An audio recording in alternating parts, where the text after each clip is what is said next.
Previous year question, 3 marks का question है भाई। At present Saurabh age is 3 years more than the square of his son Ravi as.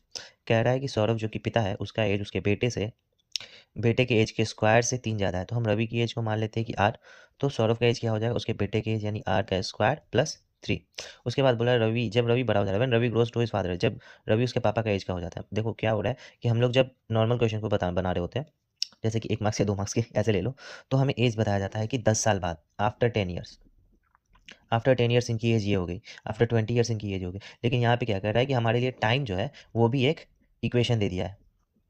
ठीक है, तो इक्वेट करेंगे, तो इक्वेट कैसे करेंगे, मान लो कि रवि की एज 10 साल होती और उसके पापा की एज 20 साल होती, तो क्या करते हैं हम, इन दोनों के बीच का गैप पता करते हैं। तभी तो जब ये इसके साल का होगा तभी तो हमें पता चलेगा इतने साल का टाइम लगा है, तो हम डायरेक्ट सब्ट्रैक्ट करते हैं। वही चीज़ यहाँ भी करेंगे। तो टाइम कैसे निकलेगा, हम सौरभ के पापा का एज माइनस करेंगे रवि का एज।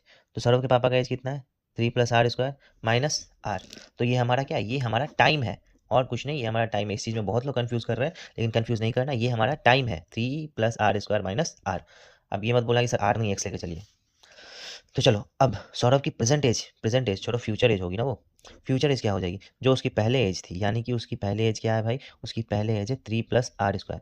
इसमें हम जितना टाइम हमें लगा उसको ऐड करेंगे, यानी कि 3 + r² माइनस आर, जो कि क्या हो जाएगा 2r² प्लस 6 माइनस आर। सी, सौरभ की एज पता चल गई, ये हमारा इक्वेशन है जो हमने अपने तौर पे क्वेश्चन को समझ के बनाया। अब आगे क्वेश्चन और है, Saurabh age would be 6 year less than 13 times the present age of Ravi. According to question Saurabh की एज क्या हो जा रही है कि वो रवि की एज की 13 टाइम्स -6 हो रही है, यानी 6 साल कम।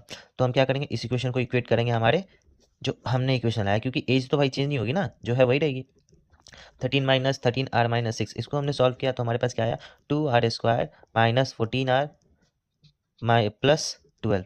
ये सब में 2 कॉमन है, 2 कॉमन ले लिया तो हमारे पास बचेगा r² माइनस 7r प्लस 6। अब इसे हम क्या करेंगे, फैक्टराइज करेंगे। फैक्टराइज करना तुम लोगों को आता है, फैक्टराइज करेंगे तो हमारे पास आएगा r-1 और r-6। यहाँ से 2 वैल्यूज आएंगी r की, एक हमारा 1 और दूसरा आएगा 6। तो 1 तो यार कुछ ज़्यादा ही छोटा हो जाएगा, तो इसको नेग्लेक्ट करेंगे। नहीं, ऐसा कुछ नहीं है, इसको हम नेग्लेक्ट इसलिए कर रहे हैं क्योंकि जब इसे इक्वेट करेंगे तो ये आंसर कुछ सही जैसा नहीं आएगा।